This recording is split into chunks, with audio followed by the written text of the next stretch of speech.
everybody, welcome to Little School of Life. Today we're going to be reading this story, Little Red Riding Hood.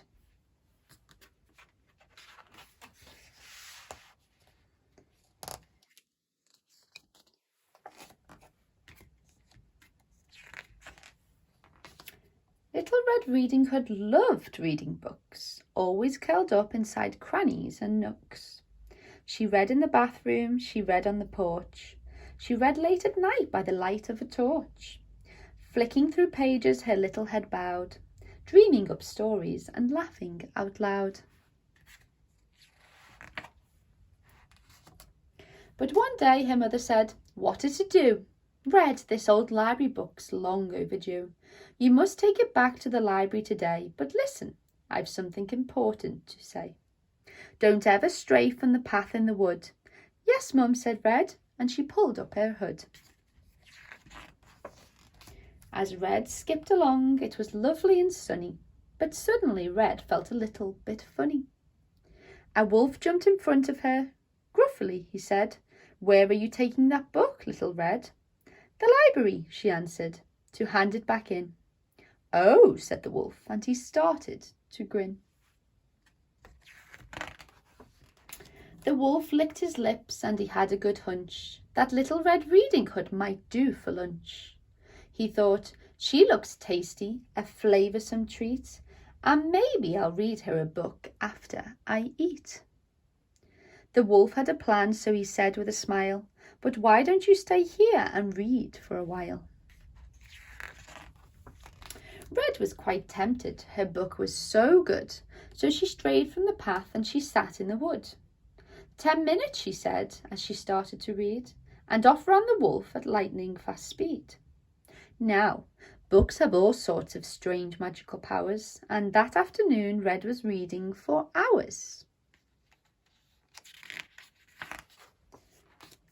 Meanwhile, at the library, what a barbarian! Wolf had tied up Mrs. Jones, the librarian. He put on her glasses, her colourful smock, and said to himself, "Red is in for a shock." A few moments later, Red opened the door. "Come in," said the wolf with a wave of his paw. Little Red Riding Hood put her book down and looked at the wolf with a bit of a frown. "Are you quite well, Mrs. Jones?" she inquired. "You look a bit different today. Are you tired?"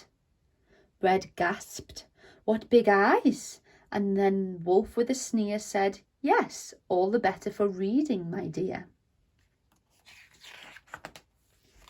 Red said, "Your ears are hairy as well. And what," asked young Red, "is that terrible smell?" The wolf ripped his smock off and sprang from his seat. "Enough," cried the wolf, "now I'm ready to eat." "You can't eat her up," the librarian blubbered, and with a loud heave she flew out of the cupboard. "That's just such an obvious ending," she sighed. "We've heard it before. You at least could have tried. The wolf eats the girl up. Well, that's nothing new." "What?" the wolf puzzled. "But that's what wolves do. Wolves are the bad guys, it says in my book." Little Red Riding Hood gave him a look.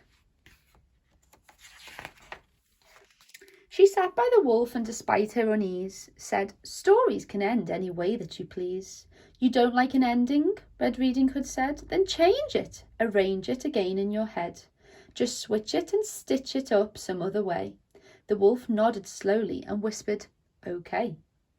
A beanstalk grew up from the crack in the floor. "Come on," Snow White shouted, "it's time to explore."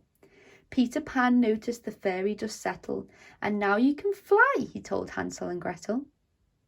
So back in her castle deep under the sea, the mermaid invited the wolf round for tea. Aladdin jumped back and he gave her a loud shout as his old fairy godmother tumbled right out. He thought for a moment, a book of my own? And this time the wolf wouldn't end up alone. He picked up a book about shoemaking elves, then started to chuckle and search through the shelves. "I've found it," he shouted, and danced a few jigs, then borrowed a book about 3 little pigs. Little Red Riding Hood walked through the wood, the moon shining down on her little red hood. She curled up that night with a book in her hands, and dreamt of huge dragons and magical lands.